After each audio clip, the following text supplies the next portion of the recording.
About spectrum auctions today, and we're going to start by talking about the real workhorse, the simultaneous ascending auction, which has evolved over the last 25 years since it initially was created. And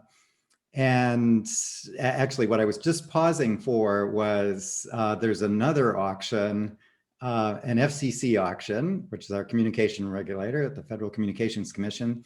And that auction is actually ongoing right now. And I actually am working with a team of people, including Emanuele, who's assisting a major bidder in the auction.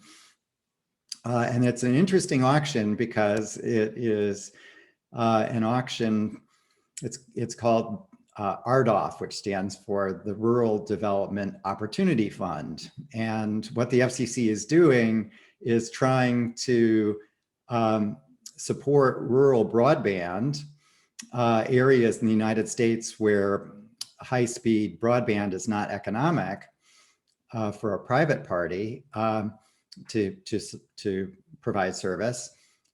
And essentially, I'm trying to identify who would be willing to provide such a service at the lowest possible cost.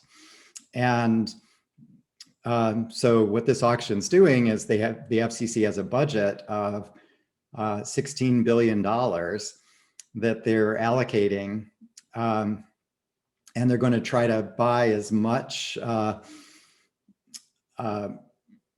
broadband service in rural America as possible with that 16 billion. So it's actually a very nice thing. And I'm working with a consortium of utility companies that actually have an existing infrastructure that's complementary to providing such a service. And so they're participating and hoping that they'll actually be able to offer their customers not just electricity service, but also broadband service. So it's very nice. The auction is a simultaneous ascending auction, or it would be, except for it's a descending auction, because it's the FCC, rather than selling spectrum, is buying this service from service providers, competing service providers. And so it's a descending clock auction. And that's one of the big innovations that has happened since the simultaneous ascending auction started, is the FCC and others around the globe have shifted away from what was originally called the simultaneous multiple round auction, which I have called the simultaneous ascending auction. It's a little less of a mouthful. And it has been, an innovation is using a clock rather than bidding on these individual items. So, but let me describe how the auction in its traditional form works, and then we'll talk about the clock auction variation. Good. So essentially it's a natural generalization of the English auction. And the generalization is, rather than doing what Sotheby's and Christie's would do, which is one painting at a time, instead the regulator puts all the licenses on the trading block at the same time. That's the simultaneous part. Each has a price associated with it. As in an English auction, the item being sold has a price associated with it. And that price goes up as long as there's competition, and the price stops when when nobody's willing to bid higher. So we do the exact same thing, except for we're going to do it simultaneously. So rather than having a single price, there's going to be, in the case of, let's say, the RDOF auction, which is ongoing right now, there's tens of thousands of prices simultaneously.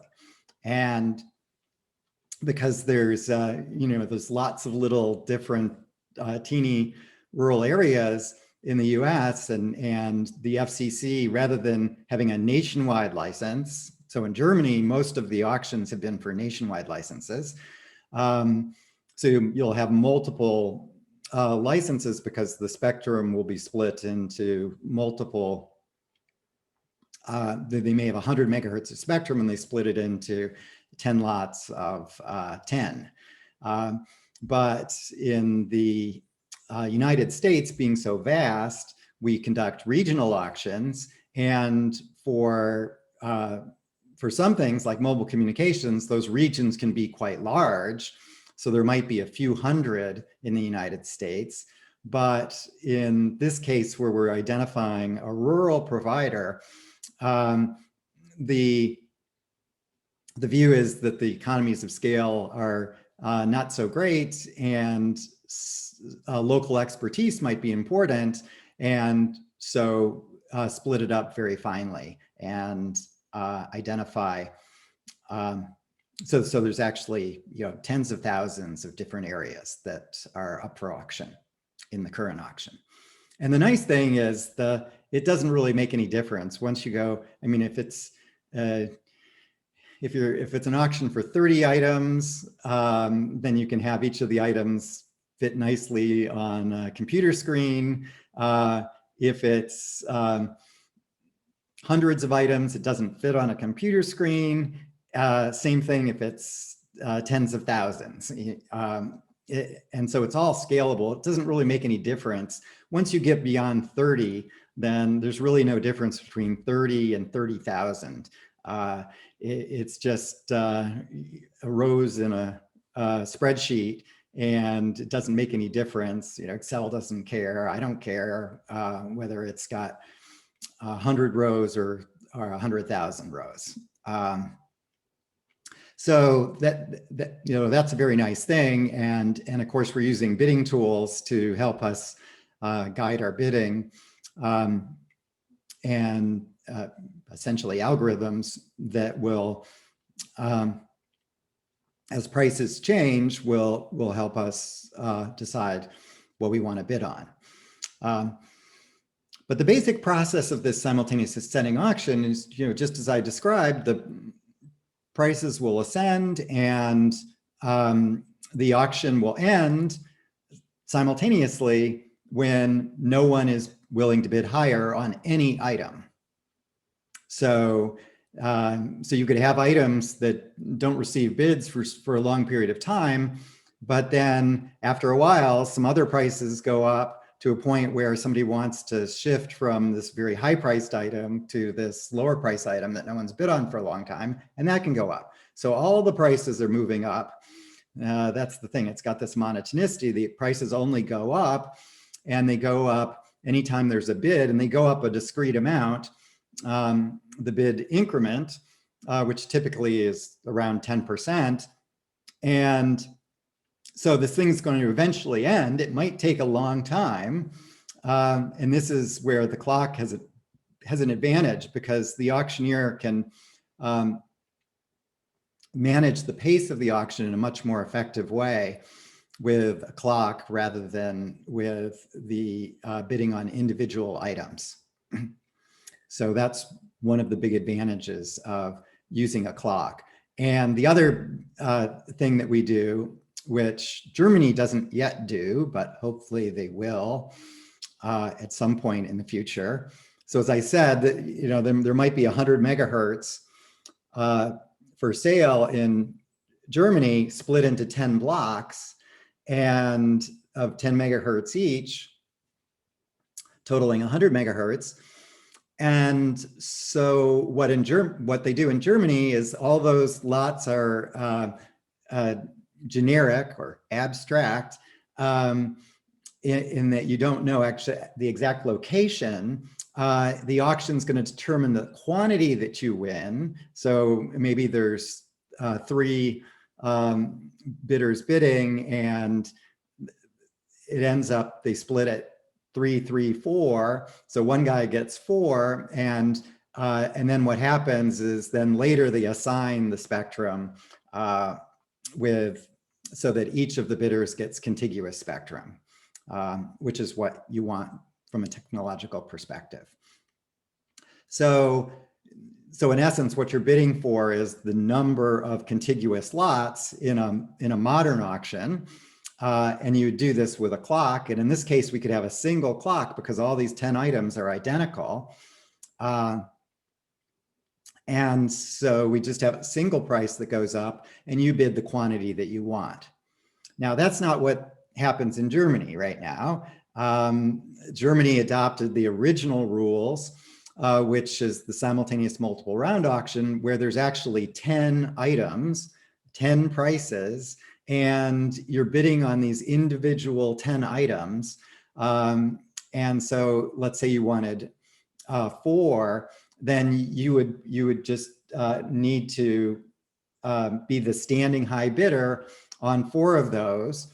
And if ever somebody bid on top of you, bumped you, then you would have to raise your bid by 10% or whatever the bid increment is. Typically the auctioneer adjusts the bid increment as needed. Now, and it continues until it ends. Now, one big advantage of the clock is in each round, as long as there's excess demand, the price is going to go up 10% every round, as it should. There's excess demand, and so I raise the price. And then in a modern clock auction, also, when the auctioneer can raise the price by 10%, and then you might say, okay, well, you know, I want 4 at the current price, but at this new 10% higher price, the new clock price, I actually only want 3. And so you made this big 10% jump from 100 million to 110 million. I want to switch from 4 to 3 when the price reaches 106 million. Okay, that's how you would place your bid. So your bid is actually a continuous mapping from price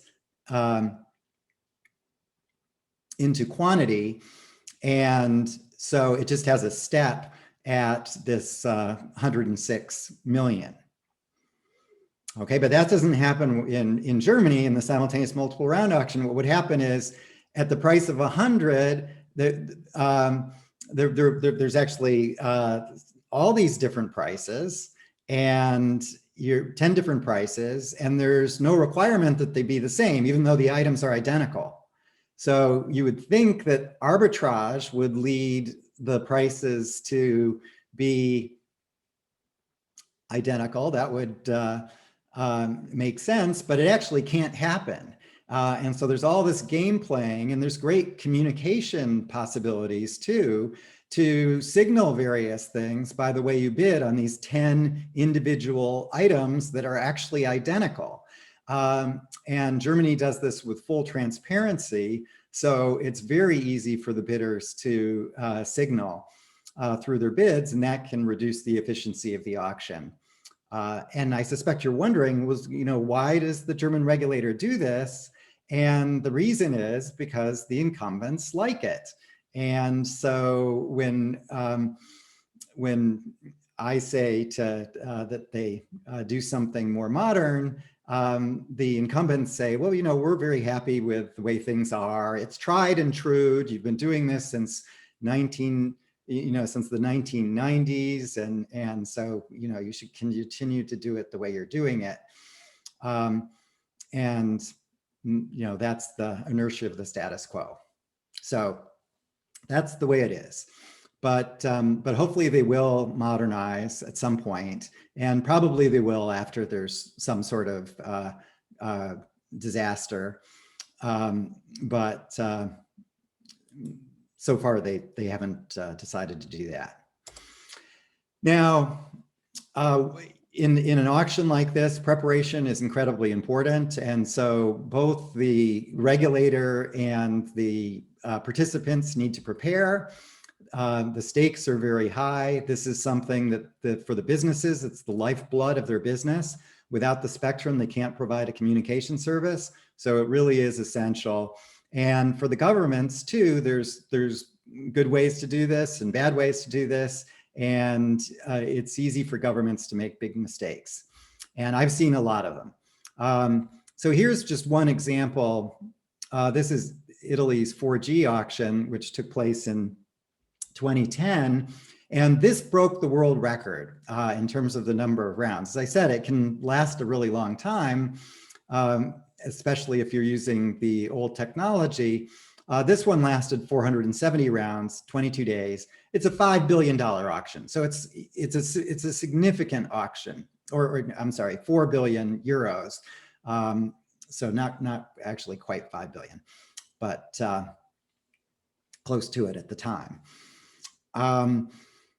The auction, so this is, in terms of preparation, this is an instance where the government didn't prepare. And so that was the reason it lasted so long. The auction was conducted on pen and paper, and the rules of bidding were so convoluted, it involved signing things 13 different times and so on. And they quickly realized after the very first day that their rules were unworkable. They could not do the mechanics with pen and paper. And so they changed the rules mid-auction to make it a little bit faster. But the reason it lasted so many rounds is there was essentially an extremely weak activity rule. The activity rule is what motivates parties to bid in a serious way throughout the auction, in a way consistent with their actual demands. And so, for example, in that clock auction that I was talking about, where we've got the 10 identical items and we've got a clock that goes up 10% each round, and you bid the quantity that you want, the activity rule is very natural in that case. It's that as prices go up, you can reduce quantity or stay the same. You cannot raise quantity. That's very natural. The government anticipates that you have a downward sloping demand for spectrum. In fact, you do. And so so imposing that constraint causes no harm, and in fact does a great deal of good, because then it leads to enormous amount of price discovery based upon the demand that's expressed. I know in round one, if let's say there's a demand for 30, there's only 10 available. So that's what we would call a 3 times coverage ratio. The ratio of demand to supply is 3. And that means it's going to be a pretty competitive auction. And then, for example, in a treasury auction, it's typically the coverage ratio is somewhere between 2 and 2.5, something like that. And that treasury auctions are also very, very competitive. Whereas if I have a demand of 12 in that first round, then I know it's not going to be a very competitive auction, and that affects things. It's a little less exciting when I've got a single product, but when I've got many products, then this price information is extremely helpful in my identifying the portfolio of things I should be interested in. But notice if we didn't have an activity rule, if we basically said, you guys get to do whatever you want, then I could hide like a snake in the grass and bid for nothing initially, let you guys bid, and then I jump out at the end and express my true preferences. And harming the price discovery that's hopefully that would otherwise be helping you in figuring out what you should be focusing on. So that's what we do in all the auctions from the very beginning. In 1994, the very first auction, we had an activity rule that was very much like this. It's a little bit more complicated when you've got many products. And Italy, they had, and this of course is 2010. So this is 16 years after the initial designs, and all the initial designs had activity rules, and they just didn't do it because they were ignorant. And they did have a teeny activity rule, and that was that if there were 3 rounds in a row where there was no bids, then the auction was over. And so what would happen in this auction is no one would bid anything. That's round 1. Then next round, no one bids anything, round 2. And then everybody knows, oh, somebody has to bid or the auction will end. And so then they bid something. And then we have 2 rounds of no one bidding anything, no one bidding anything, and then somebody bids something. And you might ask, well, why are they doing that? And the reason the bidders were doing that was because you didn't have to pay for the licenses until the auction ends. And this is basically the time value of money. And if you want to spend 4 billion euros, that's a lot of money. And you'd prefer the licenses started at the exact same time, irrespective of when the auction ended, but the payment was at the auction end. And so, basically they had just time value of money incentive to delay the auction. And that's enough motivation because there was no cost. As it happened, it only extended the thing for 22 days, but it did waste a lot of time. Just a good example of, doing something in 2010 in pencil and paper is kind of crazy. And you might ask, well, why would they do that? The reason is the procurement process is so challenging. Government procurement is so challenging that they said that it would take them 5 years to contract for auction services to help them do an auction. So even though the auction services might cost $100,000 or something, they weren't able to procure proper auction services because of their hopeless programs for procurement, which is a problem in every government, but it was especially severe in Italy. Thailand had an auction in 2012 that was problematic. They have, with a simultaneous multiple round auction, they have 3 incumbents and 3 identical licenses, and they had a rule where no one could win more than 1. And so, not surprisingly, it ends on effectively on the reserve price. There was slight differences in the licenses that possibly account for some teeny premium above the reserve price. But these things happen because essentially the incumbents sort of like it when the government makes a mistake like this. So let's look at Germany. And here's a 99 auction. So we've had now 6 years of experience, and we've done all this innovation and written lots of research papers on how spectrum auctions should be done. The regulator could read these. So the 10 blocks are sold. The 10 blocks are identical because they're generic blocks. They're not for specific frequencies. Those are going to be determined afterwards in negotiations so that everybody gets contiguous spectrum. So really identical. There's two bidders bidding for this, and the simultaneous multiple round auctions. We've got the 10 items on the block, starting at a reserve price or an opening price that's a teeny fraction of the value, and then the increment is set at 10%, although you can do jump bids that are more than 10%. And it ends when nobody bids on any higher on any of the blocks. Okay, so let's see what happened. So here are the blocks. Let me get my pointer. Yeah, so here are the 10 blocks. And this is just going to be the rounds. So let's see what happens in round 1.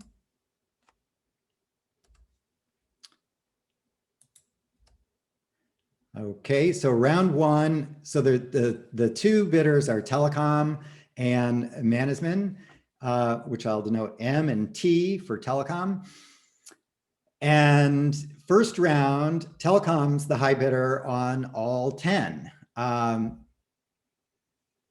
Management is the high bidder. Telecom bid the opening. I don't know exactly what their bid was, but so what management did was bid slightly above the opening on 5. So 36.4 million on the first 5, and then bid 40 million, which is 10% higher than 36.4 on the on 6 through 10, with a slightly higher bid, still 16 million higher on 10. And this was effectively a statement to telecom that I hope is clear. It certainly was to telecom, that telecom, you get to win these 5 at 40 million apiece. I get to win these 5 at 40 million apiece. Plus, I'm throwing in an extra 16 million just to let you know that I don't, I'm perfectly happy to push the price higher if you want. That I'm happy to throw away $16 million. Probably you would have figured this out if I just put 40 on those top 5, but just to make sure that you understand what's going on, I'm going to put 16 million extra there. Happy to throw, it's peanuts to me. I don't even care about it. Okay, that's what they were saying, and to me, it was said quite clearly. So what happens in the second round? Management doesn't bid. They're the high bidder on all 10. Telecom, they could have raised their own bid, but they chose not to do that. That was a smart move. Telecom bids 40 million on the 5. And so then we've got the equal split of 5 for each at 40 million. And then in the third round, no one bids and the auction's over. So perfect cooperation. And these licenses are worth hundreds of millions of dollars. So the bidders are doing very well.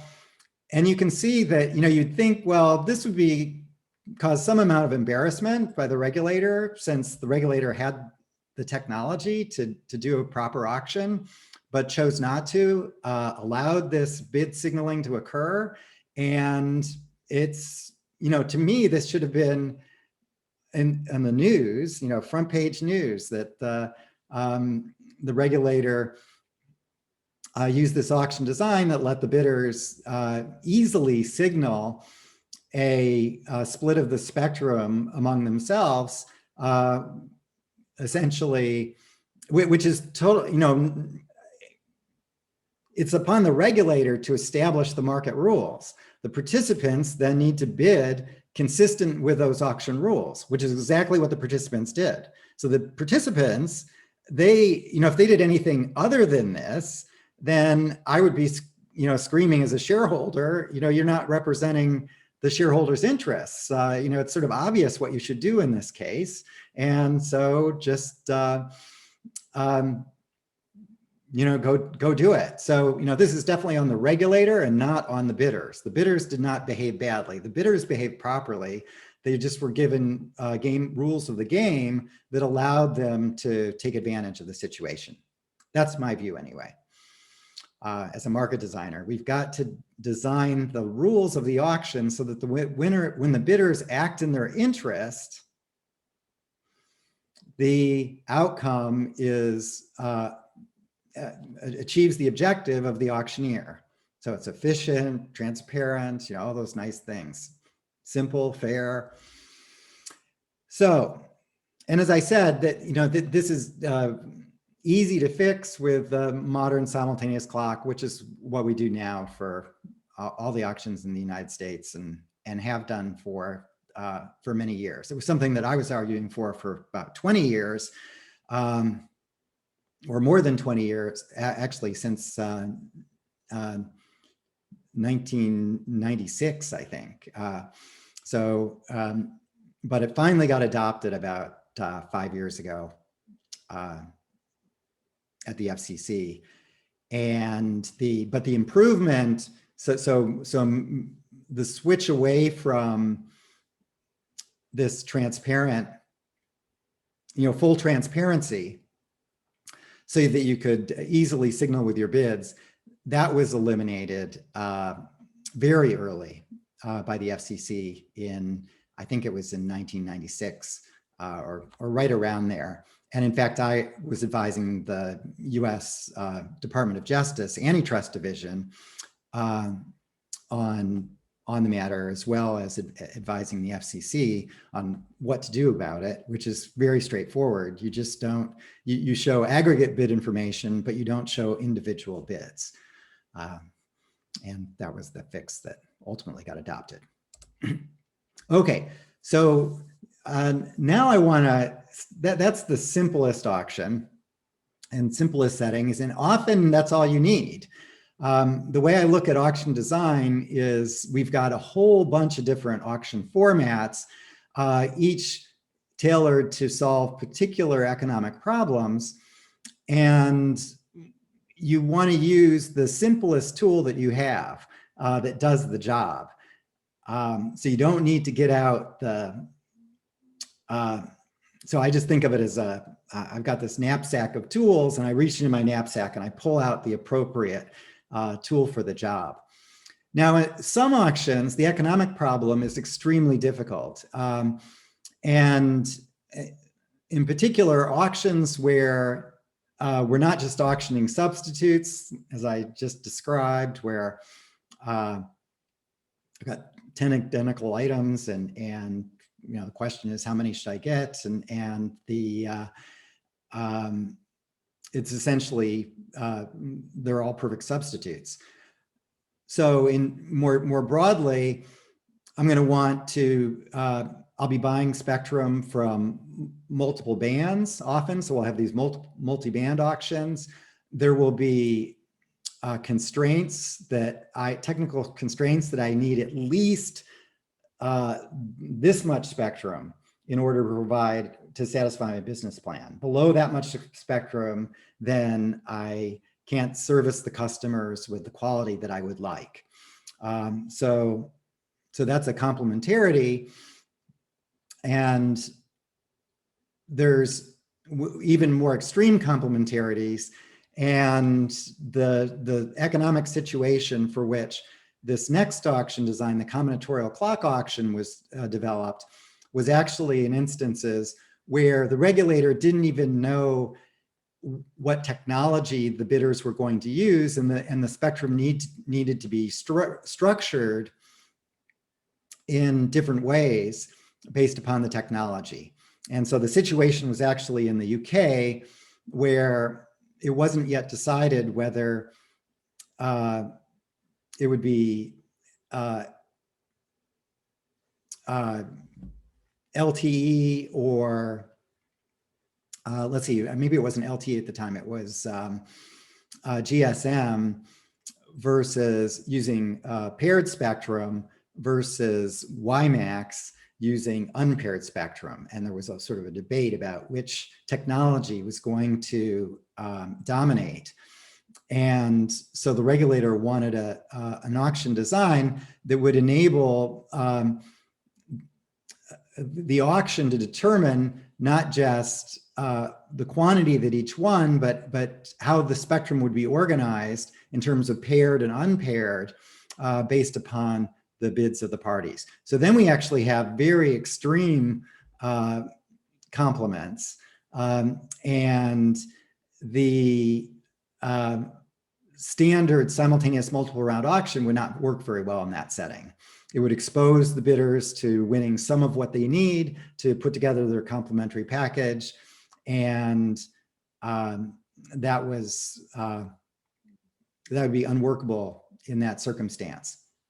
But anytime you actually have a portfolio of spectrum with technological constraints on, you've got to have this much low band, this much mid band, and this much high band, which would be today. To provide a 5G service, effectively you need sufficient spectrum low band for coverage, mid-band for reasonable coverage and reasonable speed, and then high band for extremely high speed in those rare instances where the consumer happens to be in a place that can reach those millimeter wave spectrum.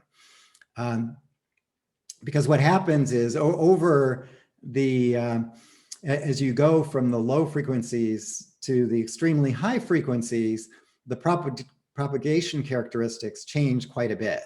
Low frequencies easily penetrate through buildings and walls and around trees and over hills and that sort of thing. So that's why low frequency is very good for coverage, but there's a very limited amount of low frequency spectrum. And so it tends to be expensive. And actually for communications, low frequency also, if you go too low, it's quite problematic because you get less precision with the low frequency. And so not only, so you have more serious interference issues with nearby frequencies. And that's a problem.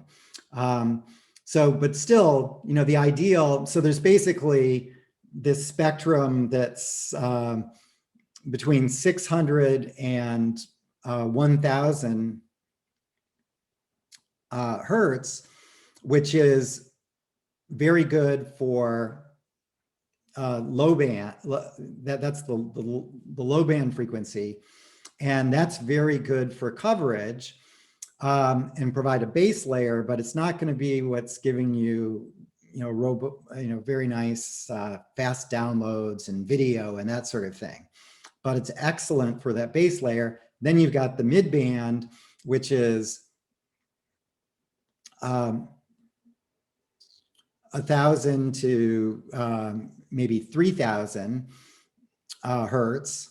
And then you've got the gigahertz spectrum, which is, might be 20 gigahertz on up, which is wonderful for very high speeds.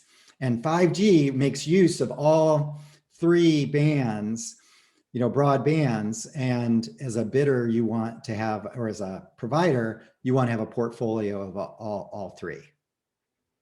So, and you certainly experienced this in Germany. Coverage is definitely an issue. It's not that, coverage is just easily solved in well-developed countries like Germany. No, coverage is a big issue. You get out into rural parts very easily. Even within some parts of the city, there can be coverage issues. And that's where the low band really helps. Low band, it travels much farther, so you can actually have much less density. So the economics are much better when you move into more rural areas. And then as the frequency goes up, the cell density has to be much higher. So which makes it more and more expensive. And that's why the 20 gigahertz, 30 gigahertz spectrum, that's only going to be used in the, profitably in the urban areas where you can afford a dense coverage. Okay, so that's essentially the economic problem that we're trying to solve. And the combinatorial clock auction is a variation of the simultaneous ascending auction. In fact, it's going to look very similar to a simultaneous clock auction. And the big difference is all the bids that are placed are going to be what we call package bids. You win the entire package or you win nothing. And so initially, so we might have, let's say we've got 3 products, low, mid, and high band spectrum. Those are the 3 products, and you're bidding the quantity you want of each of these 3 products. And let's say it's Germany, so it's a nationwide license. So then there would be 3 products, 3 prices, and these would be going up. And the auction starts with a ascending clock for price discovery, and you would bid the quantity that you want of each of the 3 products at the current clock price. And then wherever there's excess demand, the regulator raises the price by the increment, and you express any reductions in quantity that you'd like to make. And that's the clock stage of the combinatorial clock auction. And it's, very nice price discovery process. But one of the issues here is that you may not, in that the FCC's following, or the regulators following a particular price path, you may not have been able to express all the packages that you would like in this price path that the regulator is taking. And so what we allow at the end is a final round of bidding where you can place supplementary bids that can be either improvements on your clock bids or bids on any other packages that you think are relevant. And then we conduct an optimization to determine the assignment, who wins what, and at what prices. And we structure both the clock stage and the final round in such a way so that there's no exposure problem. It's a package auction, so you're going to win one of you're always bidding mutually exclusive packages, and so you will win one of either your clock bids or one of your supplementary bids, or nothing at all. And then the pricing rule, of course, makes a difference. And so to encourage truthful bidding, we use a second price rule, kind of like Vickrey pricing, but you'll see it's slightly different than Vickrey. But it is a core pricing methodology. And then we have an activity rule to promote price discovery. And the activity rule is a very general and a simple activity rule based upon revealed preference, that essentially your bids have to be consistent with a bidder, with what would be profit maximizing bids in a certain simple environment. And what that means is, sort of like when I described in fact, if we had a single product, what it would actually mean is you have to bid a downward sloping demand curve, that you can't, as the price ticks up, you can't increase your quantity. If we had a single product, that's what revealed preference would imply. But in general, when we've got many products, the generalization, the revealed preference generalization is you have to shift quantity. So you can always reduce your quantities as prices go up. To the extent you shift quantity from one product to another, you need to shift to the product that has become relatively less expensive. So that's what revealed preference is. And it's very simple math for that, and which I'm not sure we're going to go through the math, but anyway, it's in my 2013 paper, which on spectrum auction design. Okay, so pricing rule is going to be this, we call it bidder optimal core pricing. And I should say I did this work with Larry Osabel and Paul Milgram. And this is actually something that's been adopted, not in Germany, but in many countries around the world, many in Europe, for spectrum auctions. And the bidder optimal core pricing is fairly simple. What we're going to do is we're going to, the pricing has to be respect core constraints. And I don't know if you remember from, I think, our first class, when I was talking about matching, I was talking about the stability and then the core.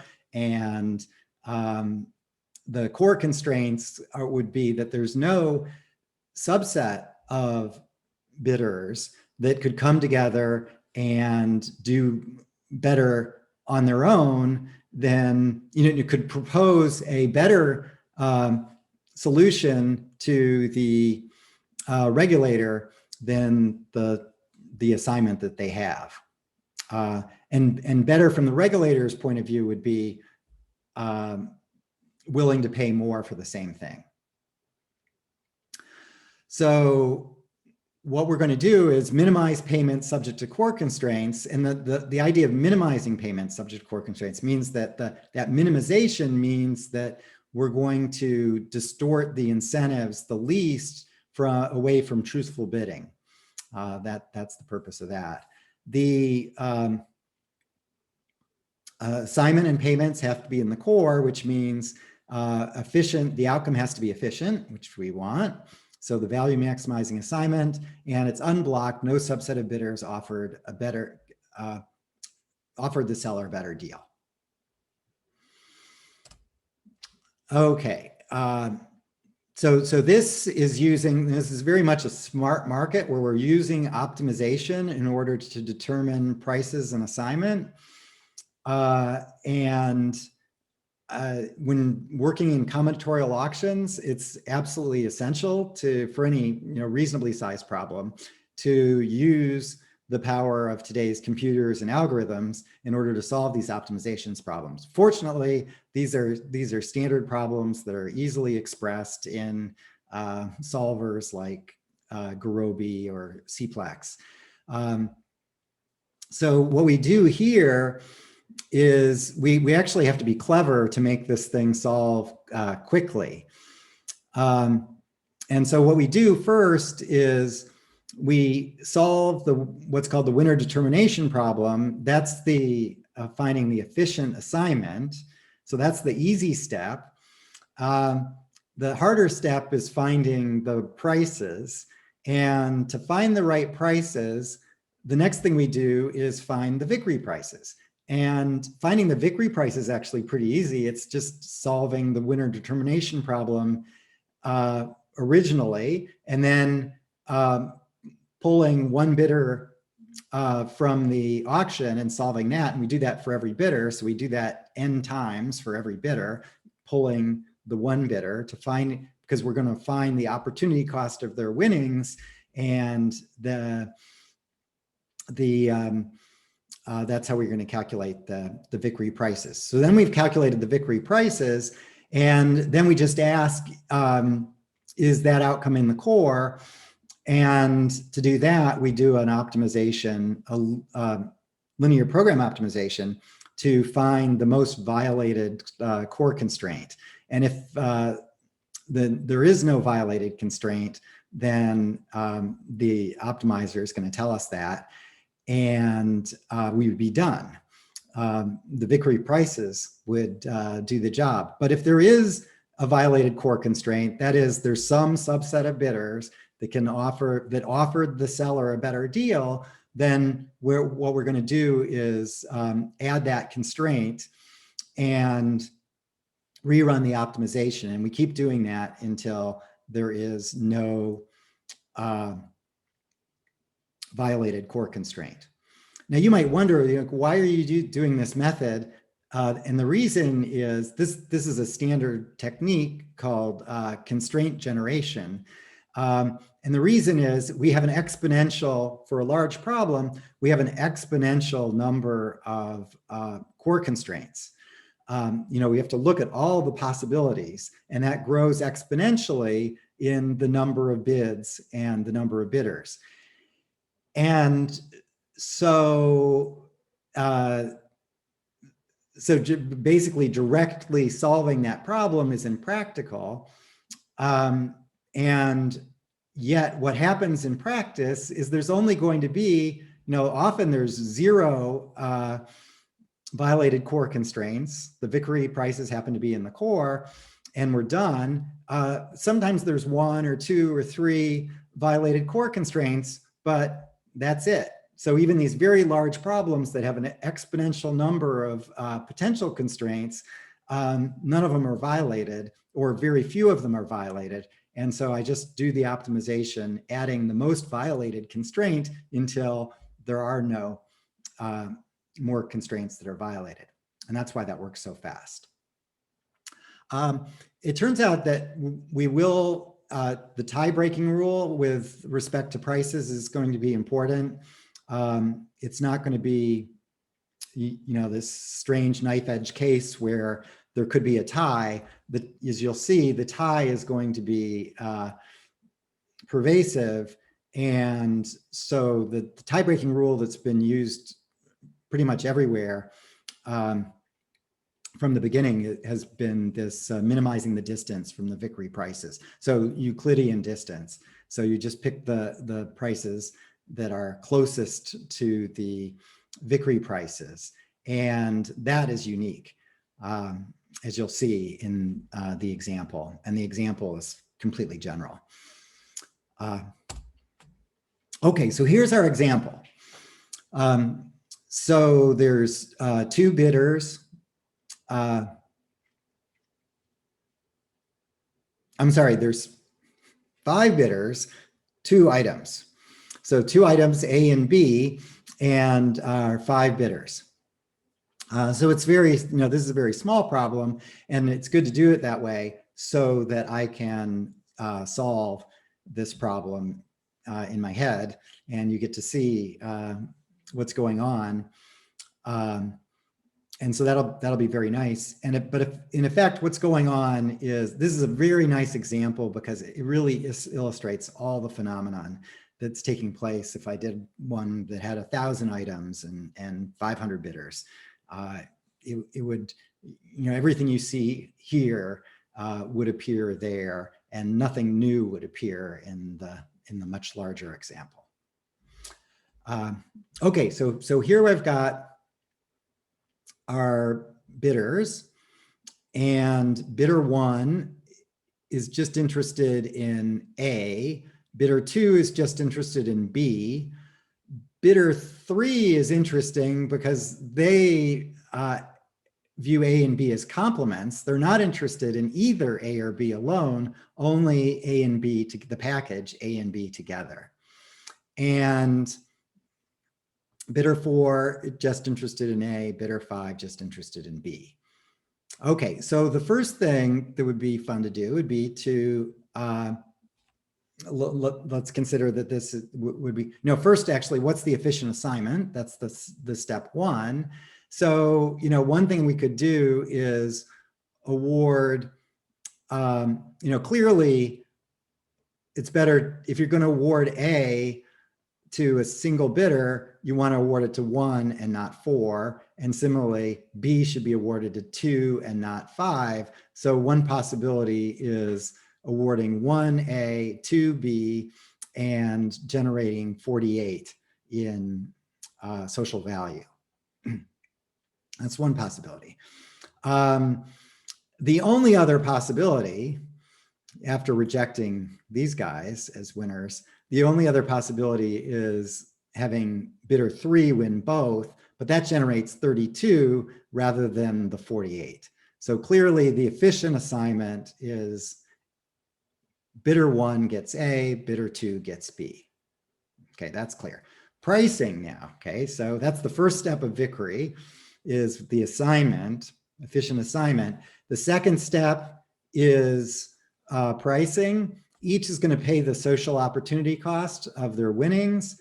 So if we don't award A to one, what are we going to do with it? Well, then there's actually a few things I need to consider. One would be awarding it to bidder 4, okay, which would generate 14 plus 20, okay, which is 34, rather than the 48. And so the social cost of my winning, I need to pay at least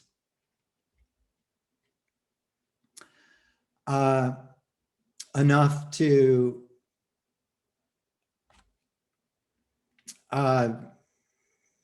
compensate bidder 4 not winning, which is 14. Okay, now another possibility would be if we're not going to give this to 1, the other possibility is to give both to A and B to bidder 3, but that's actually worse because that's generating 32 rather than the 34 that gets done here. So that once I eliminate 1 as a winner, then the best I can do is 34. And so I pay 48 minus 34, which is 14. And same thing here for bidder 2. If they don't win B, then the next best thing to do with it is to award that to bidder 5. Then we'll generate 32 in surplus rather than the 48 that we get with both of us. I'm sorry, I generate 28 plus 12, so I generate 40 rather than the 48. And the payment that I make needs to be 12 because it has to be enough to prevent bidder 5 from complaining. Okay, so bidder 5 is going to start complaining if that price falls below 12. Similarly, bidder 4 will complain if the price falls below 14. So that's why these 2 bids are setting the price for bidder 1 and bidder 2. And those are the victory prices. And here's the problem. So we add these prices up and we get 20 plus 6, so we get 26. And as the total payment, but now bidder 3 is going to complain about that. Mr. Regulator, why are you awarding these things for a total price of 26 when I've put in a bid of 32? And that's a perfectly reasonable complaint. So victory in this case is not in the core. And the reason it's not in the core is because of this complementary bid for AB. And so now let's look at this graphically. So in this graph, it's going to be plotted in the winner's payment space. So this is going to be the bidder 1's payment and bidder 2's payment. And the first thing I do is I plot the efficient outcome. Now, the core in some economic problems is empty. Fortunately, the core in auctions always exists. And so we have non-empty core, which is really nice. And in fact, the point that is always in the core is the efficient outcome. So this is always going to be in the core because these prices are going to be such, this generates the highest value, and these prices are summed together is equal to that highest value, the social value. And it's not possible for any sub-coalition to object, right? They can't go to the regulator and say, well, we were willing to pay more. No, you weren't, because these guys at this point are paying the total social value, and that is the maximal social value. So there's no way that some subset of you can come forward and complain about this. So that's why the core is never empty. I just proved it. Okay, so what are the core constraints? Well, one core constraint is the payment has to be less than or equal to 28 for bidder 1. And similarly, the payment for bidder 2 has to be less than or equal to 20. You can't pay more than your value. Okay, so that's going to impose, that's going to be a core constraint. And then here's bidder 3's core constraint, which is the sum of the payments for A and B have to be at least 32. And because of this is a complementarity, this will always be represented as a not a vertical line or horizontal line, but a sloped line. Whereas all these bids for individual items are always going to be vertical or horizontal lines. And there are two more core constraints. One is that the payment the bidder 1 makes for A has to be at least 14. Okay, or that would violate, or bidder 4 would complain. And similarly, bidder 5 would complain if 2's payment was less than 12. Okay, so it's got to be greater than 12. So that's the core. It's always going to look like this. In the northeast corner, you're going to have the efficient outcome. And then you're going to have a convex polyhedron or polytope. I can't remember exactly what it's called, but it's always going to look like this. And it's going to be a rectangle or a square if there's no complements.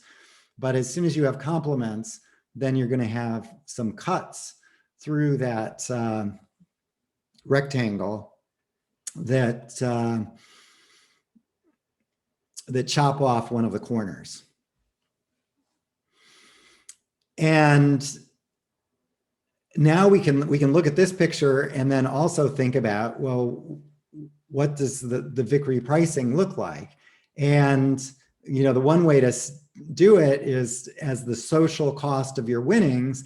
The other way to do it is to think of a winning bidder lowering their bid to the point where they're just barely winning.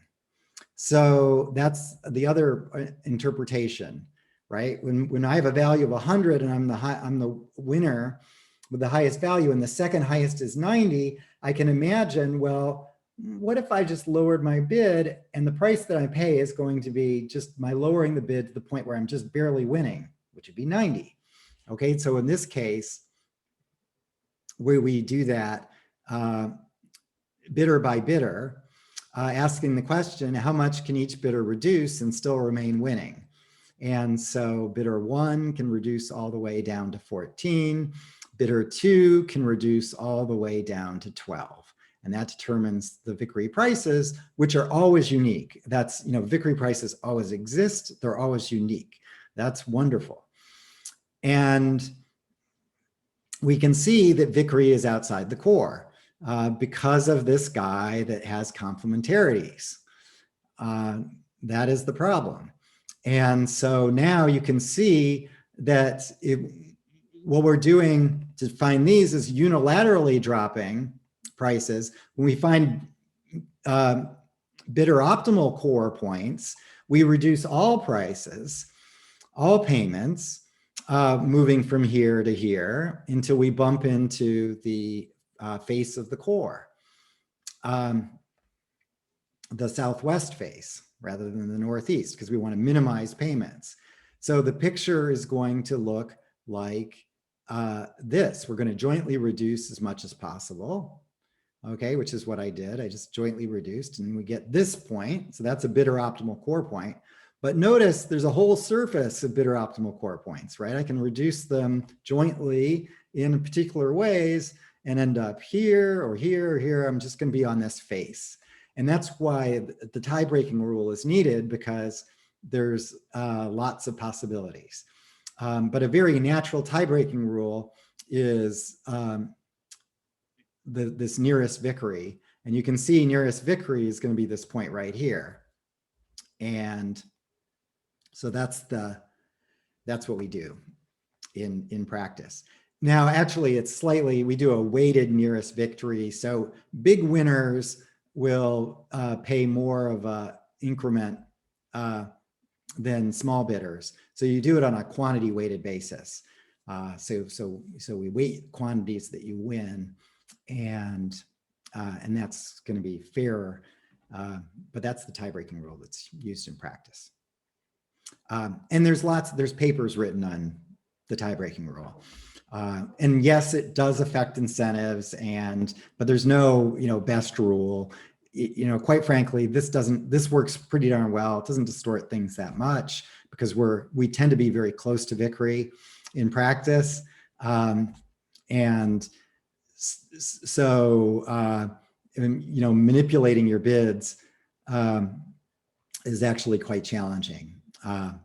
So not to say it can't happen, it can happen, and maybe it even does happen, but this works pretty well. So it's good enough. At least that's my view. Okay, so yeah, that's the pricing. And this is essentially, and as I said, this is a very general, the features seen here apply generally. And the mathematics is all the same. So it's just, you can't draw it in two-dimensional space, but otherwise everything is going to be the same as we start to look at large problems. And these are easily solved. All the spectrum auctions in practice, even though we've got this package auction that we're trying to solve, and the problem is NP hard, and it could be that there's it would take 100 million years to compute the answer. In practice, we can always find the answers to these problems, even for large instances of spectrum auctions, in a few seconds on a laptop with the powerful tools that we have. So computation turns out to be not a burden at all in this case with these powerful methods that we're using. Okay, then finally the activity rule. So that was the assignment and the pricing, and now let's talk about the activity rule, which is going to be very important, not just in the clock stage, but in the that final bidding round as well, where you improve your clock bids or bid on some other different packages that you haven't yet expressed preference for. Both of those are going to be constrained by the activity rule in order to promote the price discovery and outcome discovery that is so important in, especially in this package environment. So the first good news is that this revealed preference works really well. Forcing people to, if you're going to shift around, you can only shift towards things that have become relatively more expensive. So as a profit maximizing bidder would do. So that revealed preference, in some sense, it almost works too well. It's very easy to prove that, and I do this in the 2013 paper, that with revealed preference, with respect to the final round,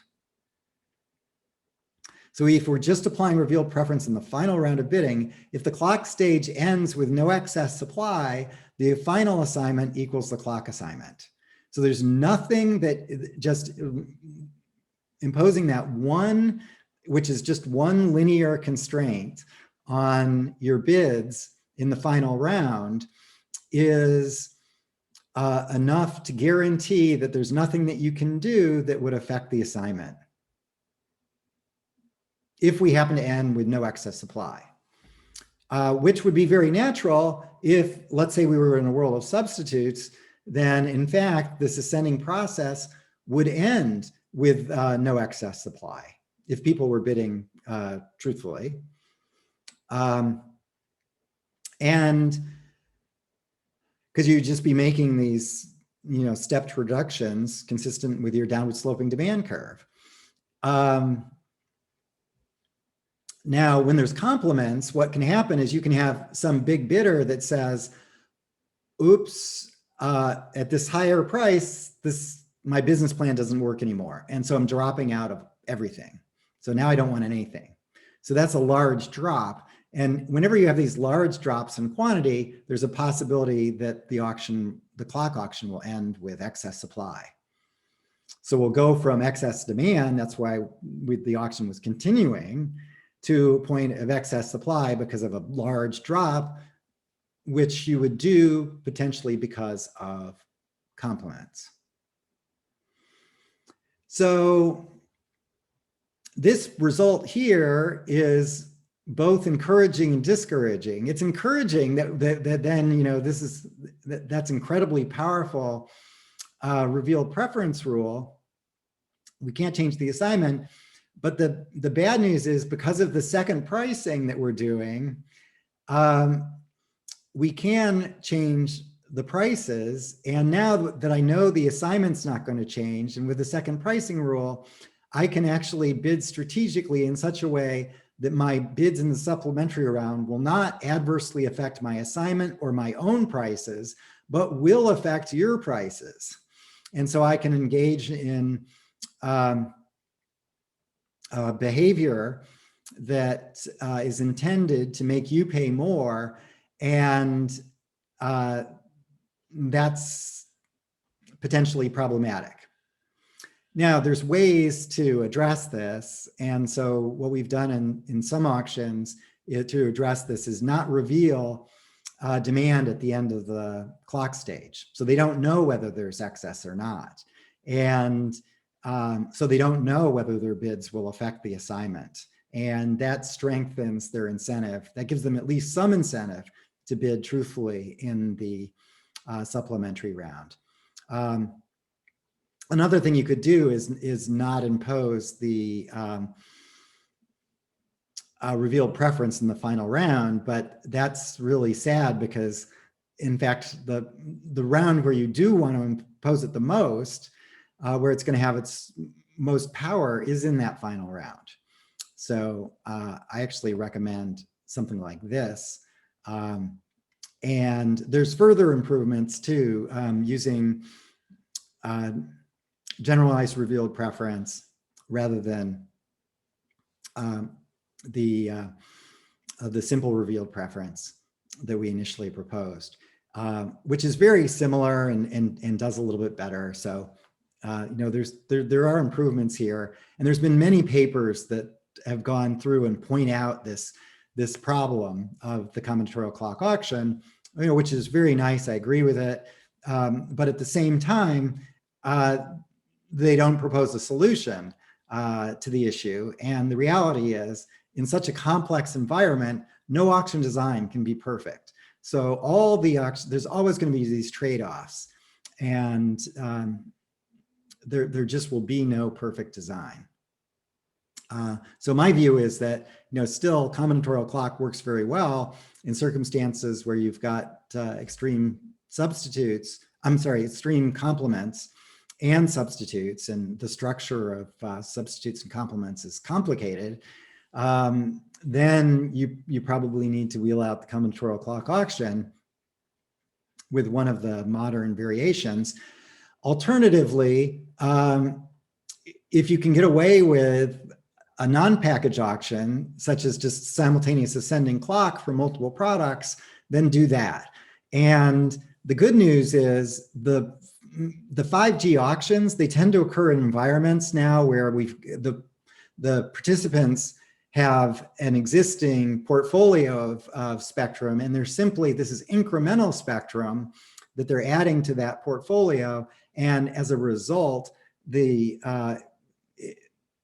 complements are not that important, and it effectively is a situation of substitutes and works very well. So to summarize, the combinatorial clock auction is an important tool. Yes, it does eliminate the exposure problem. That is great. It reduces a lot of the gaming that we see when there is complements and we use an auction that's too simple. It doesn't eliminate all gaming. It enhances substitution. And by auctioning generic blocks of spectrum and defining a much smaller set of products and where you're expressing the quantity that you want, it can allow for much more powerful auctions where we actually let the bidders determine the technology and the way products are defined. In the case of spectrum auctions, determine the band plan that ultimately is adopted. And there's variations to adapt this to lots of different settings, including outside of spectrum auctions. So this has been proposed and used in other contexts as well. So it's something to have in the arsenal. It's not the, this is the auction you should use all the time. Definitely not. Most settings, you want to use something that's simpler. But this is, when you have extreme complements, then this is an excellent tool that allows price discovery and outcome discovery and still respects the complements, so you never end up winning some of what you need. And that's very nice. That is, the exposure problem is solved. Okay, let's take a break. So in our second half this morning, we're going to continue talking about spectrum auctions and communications. And the first thing I want to talk about is the broadcast incentive auction, which started on the 29th of March, 2016, and lasted about 1 year in duration. And I mentioned at the beginning of this class that preparation was very important. This was an auction that was incredibly complicated. And so the FCC had to do enormous preparations and retain quite expert auction design and implementation services in order to make this auction a success. I'd actually been working with trying to get the FCC to do something like this together with Larry Isabel and Paul Milgram since 1999. And when we initially came to the FCC, it was a bit too early for them. But then later in the, I'm not sure exactly when it was, probably 2012, something around there, then they really warmed up to the idea. The time was right. And so they got very interested in doing this. And then Congress, it actually required legislation from Congress in order to enable authority to conduct broadcast incentive auctions, essentially two-sided auctions. So the initial enabling legislation allowed the one-sided auction where the FCC's got the licenses and assigning licenses to carriers. But what this new legislation allows is two-sided auctions where licenses might actually be held by current incumbents, perhaps using a different technology, and the FCC wants to repurpose that spectrum for a higher valued use. And that two-sided auction is the broadcast incentive auction, where on the sell side is not the government, but rather existing TV broadcasters, and on the buy side are the mobile carriers. Okay, so, and the basic idea is that this value of over-the-air TV broadcast has been declining quite steadily throughout your lifetimes. And similarly, the value of mobile broadband has been steadily increasing throughout your lifetimes. So this has been a continuous process. But at some point in time, probably around 2000, maybe a bit earlier, the value of over-the-air broadcast was clearly below the value of mobile broadband.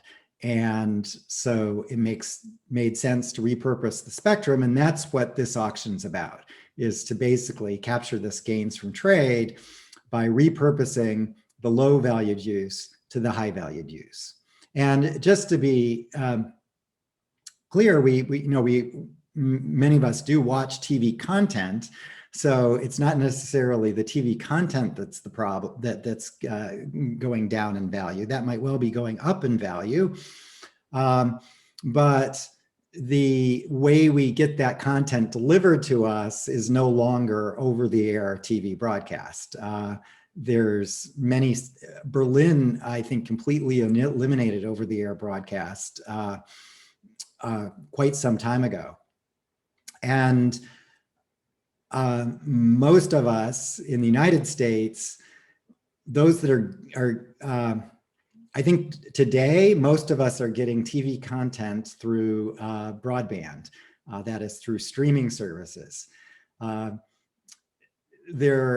Those of us that aren't getting it via streaming services, which is definitely not, if it's over the air, it's over the mobile carrier's air, not over these TV licenses. And those that are getting actually broadcast signals and not streaming are probably getting them through cable or satellite, rather than through the over-the-air TV terrestrial licenses, which is what this is about.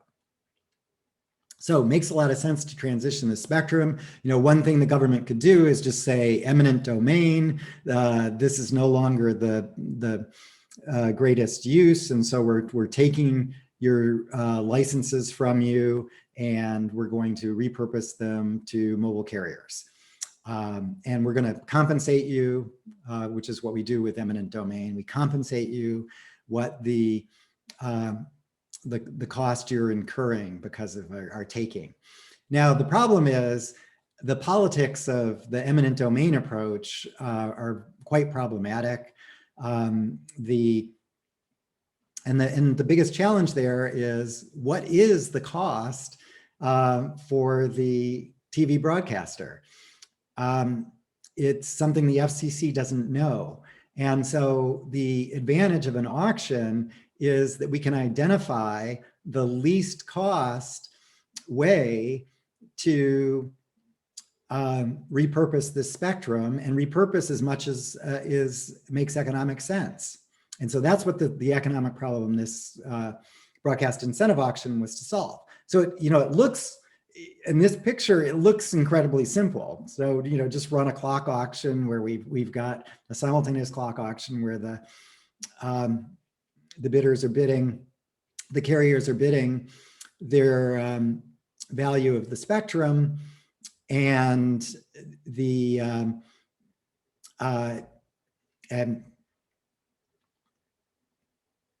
and then simultaneously the the TV broadcasters are bidding their willingness to be removed. Now, there's lots of details that make this incredibly complicated. So that is sort of the basic idea, but it's going to have to be done in a very clever way for it actually to happen. So, and we'll talk about some of the complexities, but the basic economic idea is that simple. We're just going to realize this gains from trade. Turns out this is probably the world's most complicated auction. Running a full year in duration, just about, and the what we're wanting to do is clear the right amount of spectrum, get the right amount of guys to switch out of over-the-air TV broadcast. So conceptually very simple, but in practice it's difficult. And some of the difficulties are that the existing use is unpaired spectrum, the 6 megahertz channels. And at the time of this auction, what the mobile carriers wanted was this paired spectrum, 5 plus 5 megahertz. And then there's, so we've got this paired spectrum, and there's also a satellite. It's not just TV use. There's also astronomy uses where the communication equipment is in satellites that are far away and can't be easily retrieved or updated to operate on different frequencies. So essentially we have this astronomy use that's sort of right in the middle of the band, and that creates some issues, as you'll see in a moment as well. Okay, so here's the rulemaking. There's first the FCC proposal to do this in 2010, 2012. The legislation is passed that enables the FCC to do this, and then they do lots of planning and work in order to make this happen. And the auction starts in 2016 and ends up continuing until early 2017. So that's the, and then some of the challenges are that this is the first two-sided spectrum auction that's ever been done. How we repurpose the spectrum is difficult, and in fact computationally hard to solve what we can do when particular broadcasters shut off. And that's essentially the big trick. So here's the timeline of the auction. So it's, as I said, started in March and ended in February of the next year, nearly a full year, and went through these various stages, which essentially were, what we have is a forward auction and a reverse auction going on simultaneously. The reverse auction, the prices were declining. So the TV broadcasters were asked, if we paid you an enormous amount of money, would you be willing to exit? And they all said yes. And then so, okay, well, we've got too many volunteers to exit. And so we're going to drop the price until we have a supply and demand balance. So that's the reverse auction. And then simultaneously, we've got a forward auction, which is also starting, which is ascending price. And so we say, well, if you had to pay very, very little for the spectrum, how much would you want? And they say, oh, we would like a lot. And so we have excess demand and we raise the price. And so we've got excess supply and excess demand, and then we adjust the prices in such a way that eventually we find this clearing price where supply and demand balance. But because of lumpiness, we're not going to get perfect supply and demand balance. You'll see there's going to be some overshoot, if that's what you want to call it. And as a result, the government's going to be able to collect the residual. that's the idea, and it's going to do this back and forth. First, assuming that, well, the absolute maximum spectrum that we could repurpose, if basically everyone left, is this 126 megahertz, which would then give us 10 blocks. And so that was the initial clearing target. And then we find out what the broadcasters need in order to clear 10 blocks of spectrum for the mobile carriers. And the answer was 88 billion. And then we asked in the forward auction, okay, so we can clear 10 blocks, but the carriers are going to have to pony up at least 88 billion. And so we run the forward auction to determine what they're willing to pay. And that turned out to be 22 billion, a lot less. And so we have to reduce the quantity that we're going to try to repurpose. We can't repurpose 10 blocks. Let's try 9 blocks. And so we do the same thing. So broadcasters, how much do you need to be compensated to free up 9 blocks? 57 million. But the carriers, mobile carriers, weren't willing to pay any more for it. In fact, a little bit less because it's a smaller quantity, 21 million. So we still don't have enough money coming from the carriers to compensate the broadcasters for exiting. And so we continue until the point where we get to a larger number that the carriers are willing to pay, a smaller number that the broadcasters are paid in compensation. So essentially, it looks like this. So in that first stage, we do the reverse and find out that the TV broadcasters require 88 million. And then we run the forward auction to determine the 23 million. And so you can see we're far apart. We're basically sketching out the supply curve and the demand curve step by step as we reduce quantity. Okay, and eventually these are going to cross. And when they do, that's when the auction ends.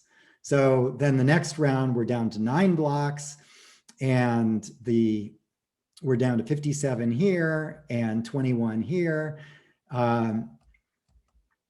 8 blocks, 42 and 19, we're still far apart. And then stage 4, boom, now we can do 7 blocks, and we only need to pay them 12. We actually need very few volunteers. So it only costs us 12. And even for this reduced quantity of 7, the carriers are still willing to pay 18. And so at this point, the auction ends and the government collects the residual. Now, why this huge jump from when we go from 8 to 7? That's because of the astronomy being right in the middle. And so it turns out when we go down to 7 blocks, then we can nicely fit the downlink and the uplink on either side of astronomy, and everything fits beautifully. So we don't have to have a lot of wasted spectrum. So just dropping 1 block here, I was able to reduce the number of volunteers that are needed enormously. And that's what accounts for this huge drop in price and why it ended at stage 4. And really, everybody expected this to happen.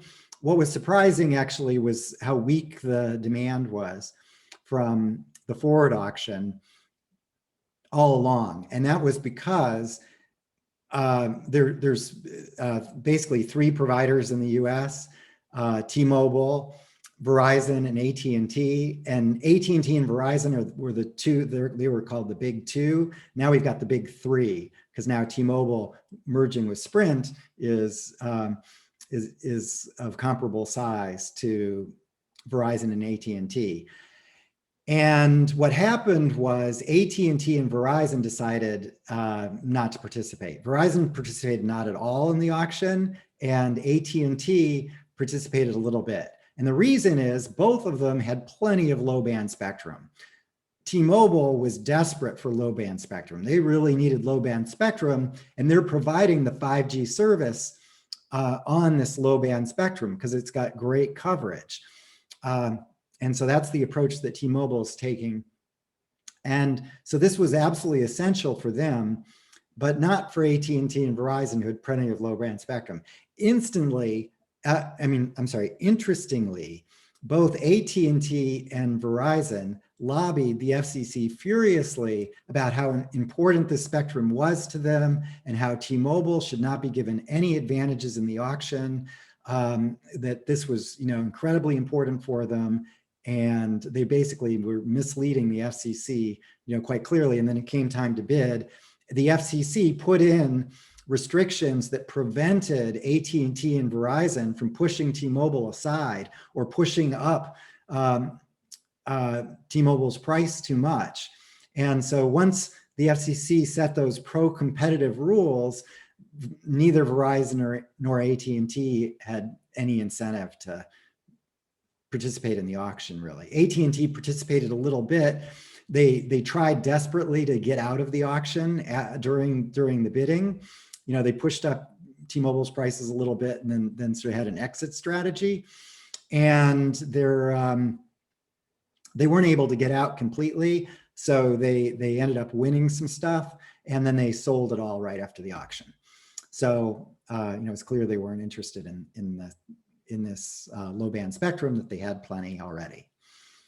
So anyways, kind of interesting story there in terms of competition and so on, and basically says that the FCC did the right thing, limiting, making sure that they basically put in rules that made it impossible for AT&T and Verizon to push T-Mobile aside. And that was, I think that was quite desirable. Okay, so that's the auction. It was as simple as possible. It actually could have been a little bit simpler, but really they did make a big effort to simplify it. Both the forward auction and the reverse auction were simple clock auctions where you were bidding in very simple ways. And the activity rule was just the monotonicity. So you had to bid a upward sloping supply curve and a downward sloping demand curve. Makes a lot of sense. They had a very strong activity rule. So all that was very good. The reverse auction is complicated by some realities. One possibility is sort of doing what you do today, just continue to do over the air TV broadcast. Another is to shut down completely. Just give them your license and you shut down. And you just say, well, I'm going to just send my content over cable or streaming, which is fine. That's one thing you could do. But the FCC allowed you to do another thing, which is move from UHF to VHF. And this is so ultra high versus very high frequency. And this UHF is around 600, 700 megahertz. That is very good for mobile communications. The VHF is much lower. That's more like 200, 400. And that is so low that you have these interference issues and things are traveling such long distances. That's the basic problem, that the frequency is so low that it can like bounce off the clouds and travel huge distances. And so you get interference from cell towers that are very, very far away. So it's not as good for digital communications. It's great for analog, but it's less good for digital. When I was a little boy, then it was actually this VHF when we had analog. This is what was wonderful. And the UHF was terrible. It just looked like snow when you saw the UHF stations. But the world's changed with the digital technologies and the improved radios. For communication, you actually want to be up here and not down here. So they're actually encouraging people to switch into this inferior good down at the bottom. And then the other thing you can do is share channels, which is something that you couldn't do in the analog world, but you can do readily in the digital world. So now we can take the content that you are doing in analog and in the 6 megahertz, and we can pack 6 stations in that content. Exactly how many depends upon what your programming is. But if it's like this talking head, then you can probably do 12.